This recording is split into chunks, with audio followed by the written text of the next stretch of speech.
ध्यानाभ्यास के लिए कृपया अपने नेत्रों को बंद कर लीजिए। अनुभव मोक्ष का मार्ग है। अपना अनुभव और अपना अनुभव इंद्रिय ज्ञान से नहीं होता है। वह अनुभव प्रत्यक्ष होता है,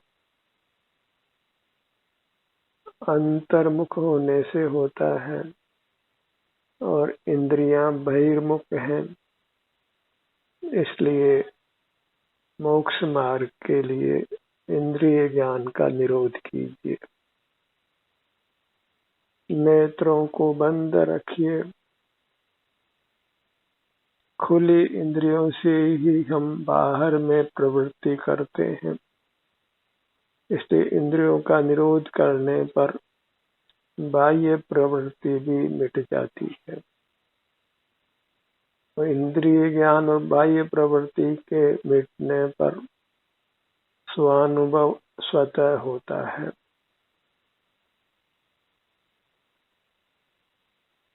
सुख में बाधक इंद्रिय ज्ञान ही है। इंद्रिय ज्ञान से होने वाली नाना प्रकार की प्रवृत्तियां हैं। इनके रहते ही हम स्वानुभव से जो मोक्ष का मार्ग है वंचित रहते हैं, सुख से वंचित रहते हैं।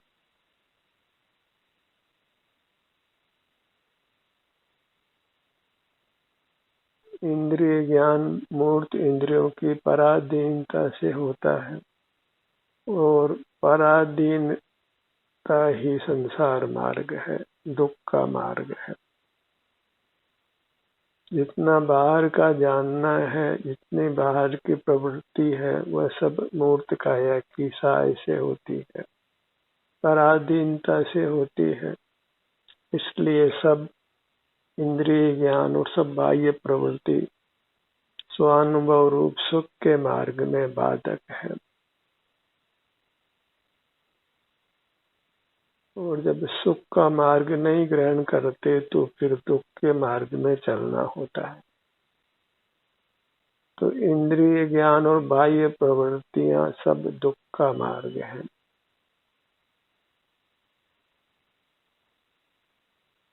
इस बात को हमें अच्छी तरह निर्णित करना होगा। अनादि से ये नहीं समझने के कारण ही हम संसार में रुल रहे हैं। स्वसंग रूप से इंद्रिय ज्ञान में रहते हैं और बाह्य प्रवृत्तियां करते हैं। स्वानुभव रूप मोक्ष मार्ग को न पहचानते हैं न उस पर चलते हैं।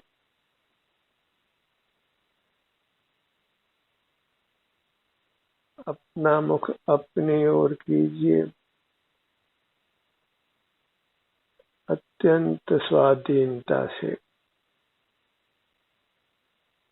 बंद नेत्र कर हम अपने शरीर के किसी भी भाग के स्वास्थ्य की स्थिति को, सुख दुख की स्थिति को अनुभव में ले सकते हैं।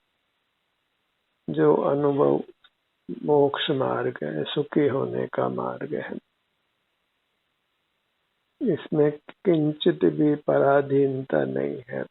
आप जब चाहें तब मोक्ष मार्ग में चल सकते हैं, सुख के मार्ग को अपना सकते हैं और अनंत काल के लिए सुखी हो सकते हैं, परमात्मा हो सकते हैं।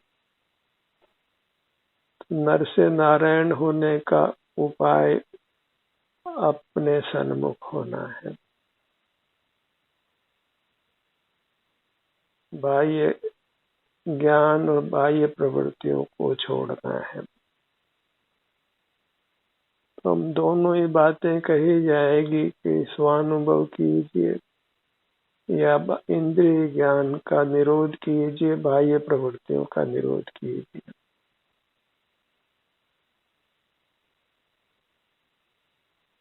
इतने मात्र से हम सुखी होते हैं। इसके लिए किंचित भी पराधीनता नहीं है। न लक्ष्मी की जरूरत है न सरस्वती की ही। ये दोनों संसार में ही सहायक होती है। जो संसार में रहना हो तो सरस्वती भी अर्जित करिए और लक्ष्मी भी अर्जित करिए और उनके भोग के लिए बहिर्मुख रहिए और अपने अनुभव से च्युत रहिए।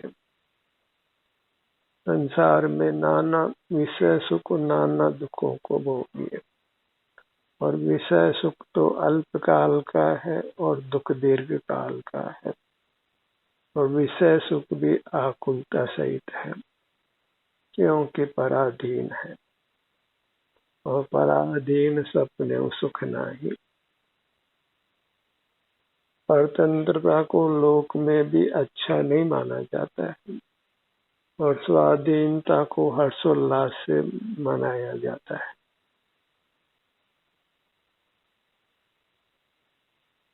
और ये अपने स्वाधीन होने का मार्ग है। हम मूर्ति से बंधे हैं, मूर्ति ही हमारे हृदय में चित्त में बसा हुआ है, उसी से हम सुखी होने का रात दिन प्रयत्न करते, मूर्त पदार्थों को अर्जित करते हैं, उनको विषय करते हैं और उसी के द्वारा विषय सुख भोगना चाहते हैं। बाह्य दुखों की निवृत्ति हम मूर्त पदार्थों के आश्रय से ही करना चाहते हैं और ये हम नहीं, सारा जगत यही करना चाहता है। जगत जगत में रहे हमें अपने को संसार से पार करना है और उसमें एक स्वानुभव ही कारण है। साधक कारण स्वानुभव है जो स्वाधीनता से होता है। जब चाहें तब आप अपने दृष्टि को बाहर से हटाकर अपने अमूर्त शरीर का एहसास कीजिए, नेत्रों को बंद कीजिए और शरीर के किसी भी भाग पर अपने ध्यान को ले आइए और स्वाधीनता से वहाँ जो भी सुख दुख की स्थिति है उसको भोग लीजिए। अब उस समय आपको किसी बाह्य पदार्थ की आवश्यकता नहीं है, किसी इंद्रिय के सहाय की आवश्यकता नहीं है, मन के सहाय की आवश्यकता नहीं है, मस्तिष्क के सहाय की भी आवश्यकता नहीं है। सुख हमारा स्वरूप है और स्वरूप को पाने के लिए किसी बाह्य साधन की आवश्यकता नहीं होती है। पानी को समतल रहने के लिए किसी के सहाय की आवश्यकता नहीं होती है।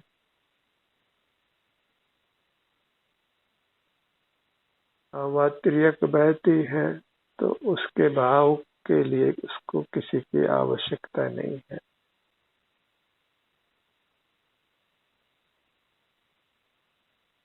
मूर्त पदार्थ स्पर्श गुण वाले हैं तो स्पर्श गुण के लिए उनको किसी बाह्य पदार्थ की आवश्यकता नहीं होती। वे स्वभाव से स्निग्ध या रुक्ष होते हैं, उसके लिए किसी बाह्य साधन की उनको आवश्यकता नहीं होती। तो सुखी रहने के लिए हमें किसी बाह्य साधन की आवश्यकता नहीं।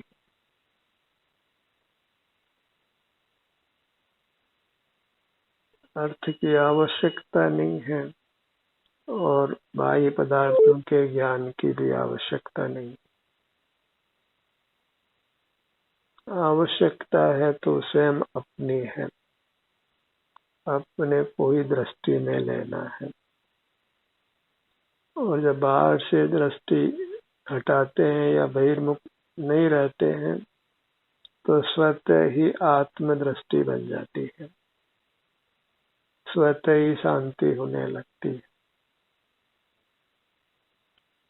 दो व्यक्ति एक दूसरे को देखकर एक दूसरे पर कोप कर रहे हो, क्रोध कर रहे हो, मरने मारने को तैयार हो, क्रोध से लाल पीले हो रहे हो, पर दोनों को अलग अलग कर दिया जाए, एक दूसरे की दृष्टि से दूर कर दिया जाए, तो फिर थोड़े ही समय में वे अत्यंत शांत हो जाते हैं।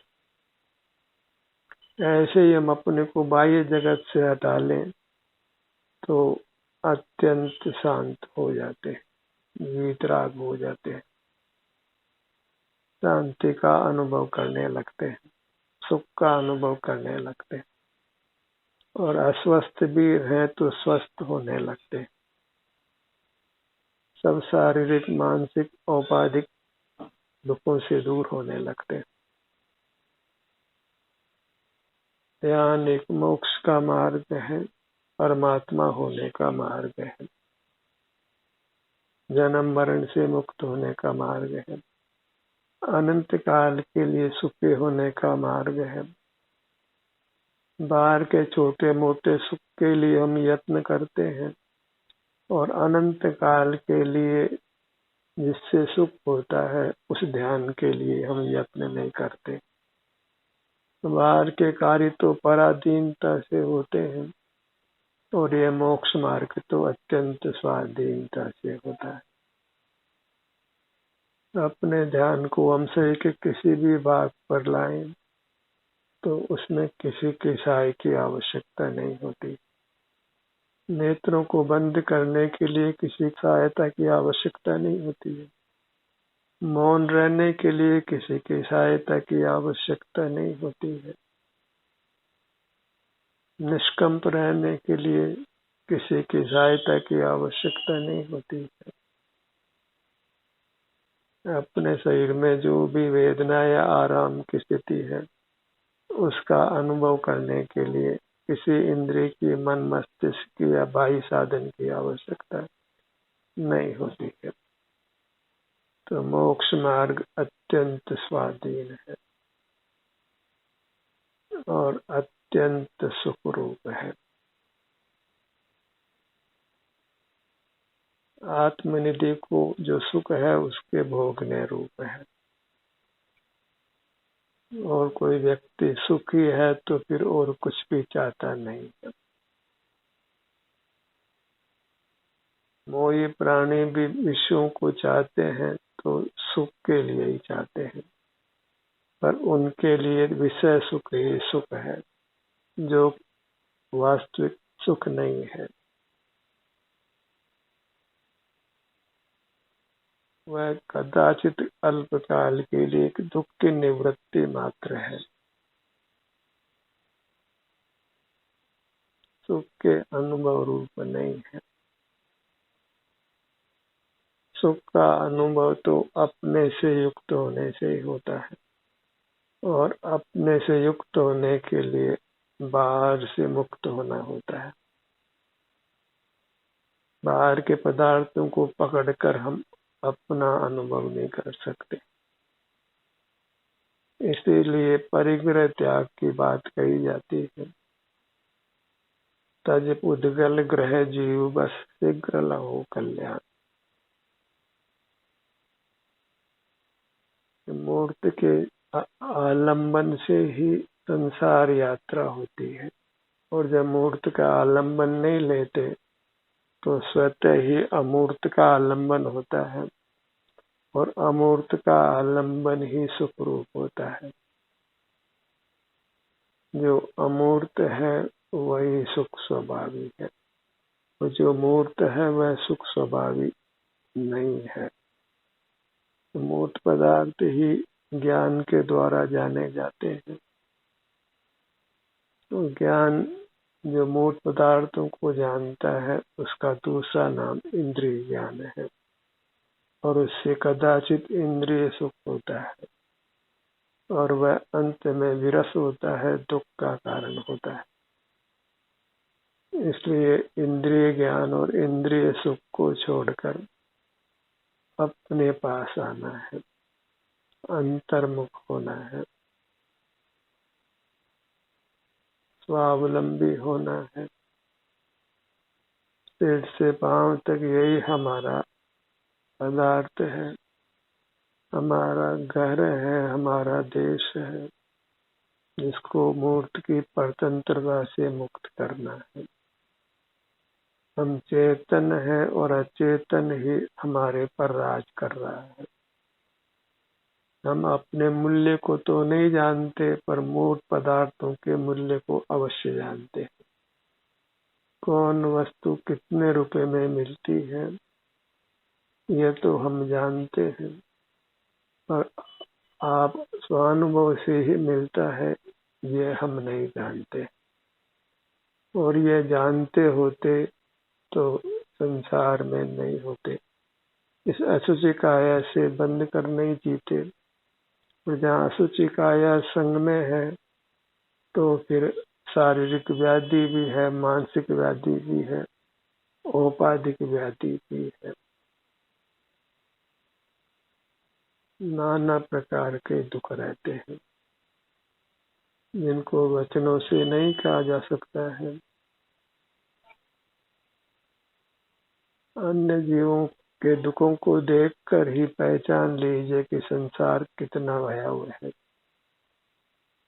अस्पतालों में, बूचड़खानों में और क्षुद्र जंतुओं के शीघ्र शीघ्र जन्मने मरने को देखकर संसार के भयावह रूप को जान लीजिए।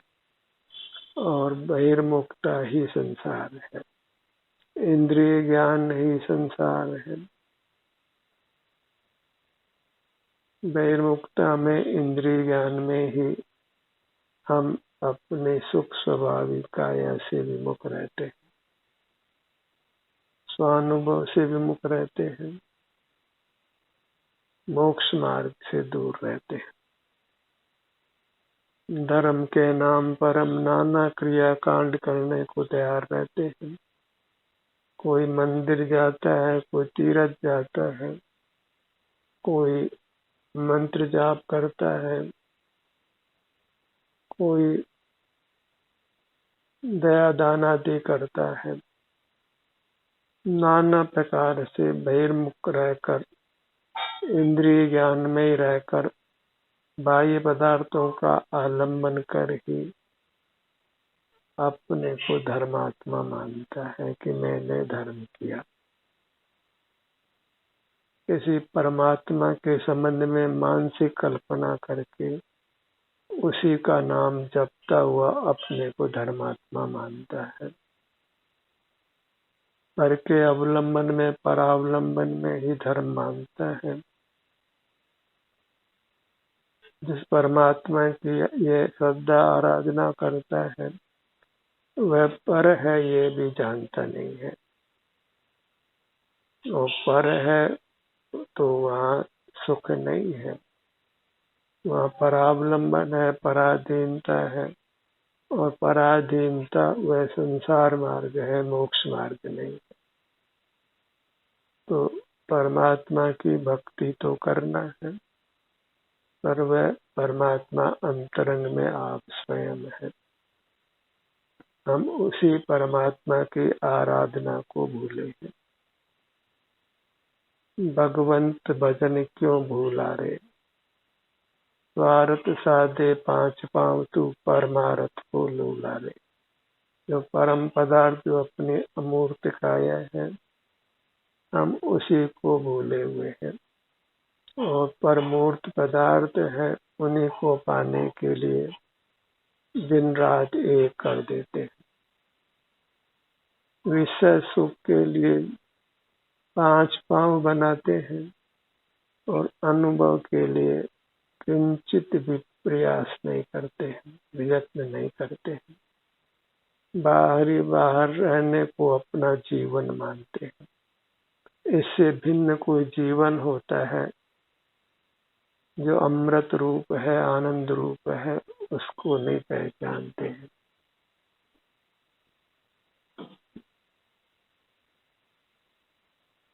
आप ही आनंद रूप है, सिर से पांव तक आनंद ही आनंद का बना हुआ है। और अपने इस रूप को ग्रहण करना स्वाधीनता से होता है।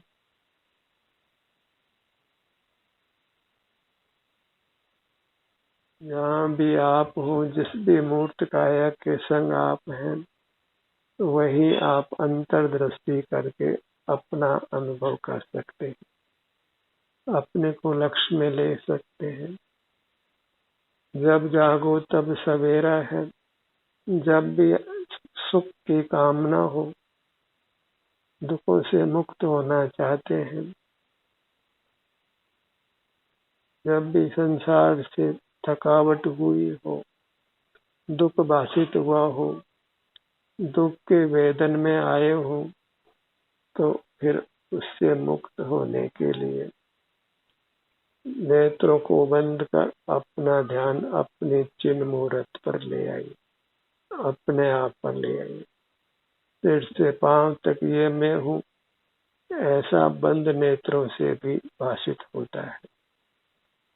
और ये जो मैं तत्व है, उसी के आलम्बन से मोक्ष मार्ग बनता है, सुख का मार्ग बनता है। अपने ध्यान को अपने ललाट भाग पर लाइए।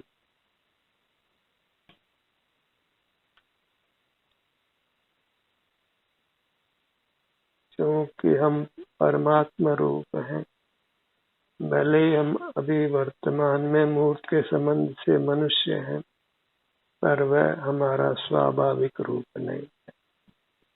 स्वाभाविक रूप परमात्मा दशा है। तो जो स्वाभाविक रूप है, उस रूप ही अपने को मान लीजिए। और जो वैभाविक मूर्त के संबंध से है, ऐसी मनुष्य अवस्था को अपना रूप मत मानिए। यह तो रूप मिट ही जाने वाला है। पर जो अपने सन्मुख होकर परमानंद रूप, परमात्मा रूप प्रकट होता है, वही हमारा वास्तविक रूप है। उस वास्तविक रूप का ही बल लेकर अत्यंत प्रीति से, प्रमोद से अपने सन्मुख रहिए। यही चारित्र है, शील है, जिसको छोड़ना नहीं है। यही धर्म है। धर्म के संबंध में भ्रांति में रहना योग्य नहीं है। चारित्र धर्म है, और वह चारित्र स्वानुभव रूप है, अपने स्वरूप में आचरण करने रूप है। स्वरूपे चरणम चारित्रम, जो सिर से पांव तक अपना रूप है, उसी के सन्मुख रहना, वही चारित्र है और वही धर्म है। इससे भिन्न जो कुछ भी किया जाए वह धर्म नहीं है, अधर्म है, और उसका फल संसार है। अपने ध्यान को अपने भ्रूमध्य पर लाए।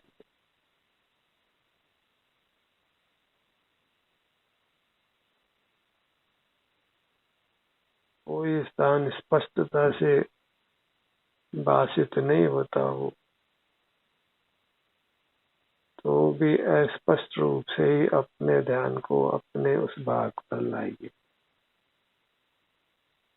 अंतर्मुख रहने पर जो भी बनाव बनता है, वह सब हमारे हित के लिए है, दुखों से मुक्ति के लिए है, अनुपम सुख की प्राप्ति के लिए है। अपने ध्यान को अपने दोनों नेत्रों पर लाइए। नेत्र युगल।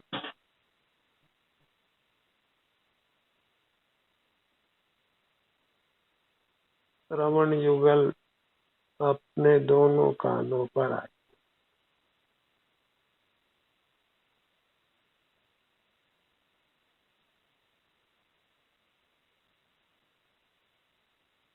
स्वाधीन अनुष्ठान होने से यह अनुष्ठान पावन है, दिव्य है।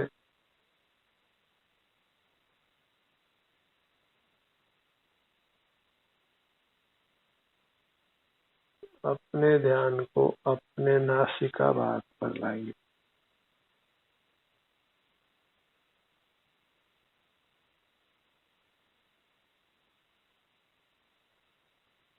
अंतर्मुख होने के लिए, स्वावलंबी होने के लिए सिर से पांव तक अपने किसी भी भाग पर आइए। रहना यहीं पर है, सन्मुखता अपने ही रखनी है, स्वावलंबी ही रहना है।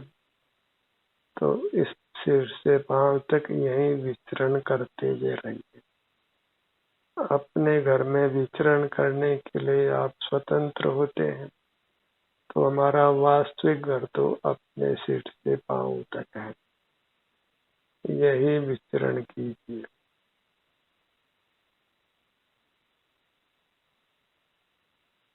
अपने ध्यान को अपने ललाट भाग पर लाइए।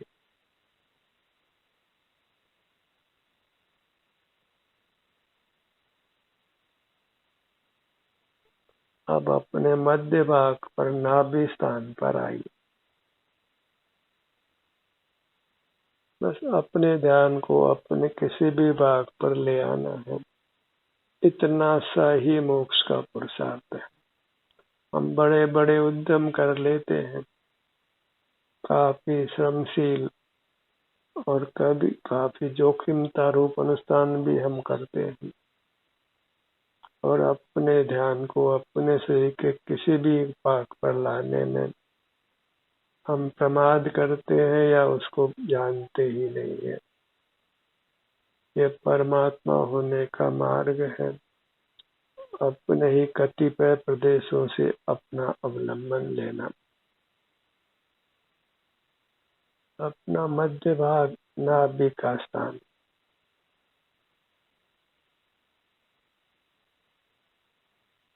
अपने हृदय स्थान पर आइए।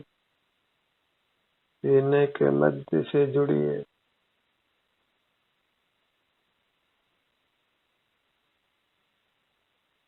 नाना जीव हृदय रोग से पीड़ित होते हैं, प्राण भी गंवाते हैं, हृदय में वेदना को भी भोगते हैं,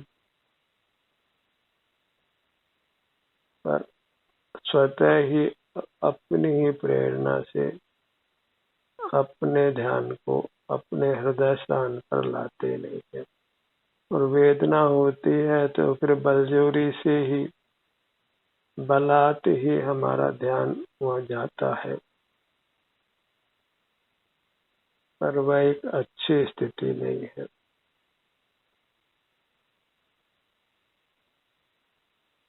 अपना ध्यान स्वतः ही अपने ओर चला जाता है वेदना के कारण से। या कदाचित बहुत अच्छी अनुभूति होती हो तो वह मार्ग नहीं बनता है।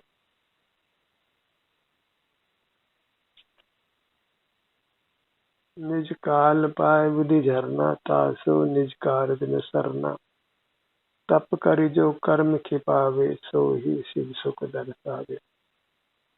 शरीर में वेदना होने से उसके अनुभव में हम अंतर्मुख रहते हैं, और उससे कर्मों की निवृत्ति भी होती है, पर उससे मोक्ष मार्ग नहीं बनता है, क्योंकि हम उस वेदना से मुक्त होने पर फिर बहिर्मुख हो जाते हैं, सतत अंतर्मुख नहीं रहते हैं।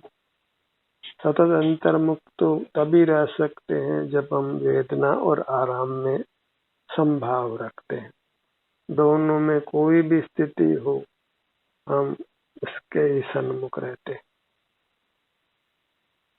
हमें अपने सन्मुख रहना है, भले वहाँ वेदना हो, आराम हो, कोई भी स्थिति हो, उसी से हम स्वावलंबी होते हैं, और स्वावलंबी जीव ही दुखों से मुक्त होता है, परमात्मा होता है। ज्ञानाभ्यास का ये सत्र यही समाप्त होता है। आपकी सहभागिता के लिए धन्यवाद।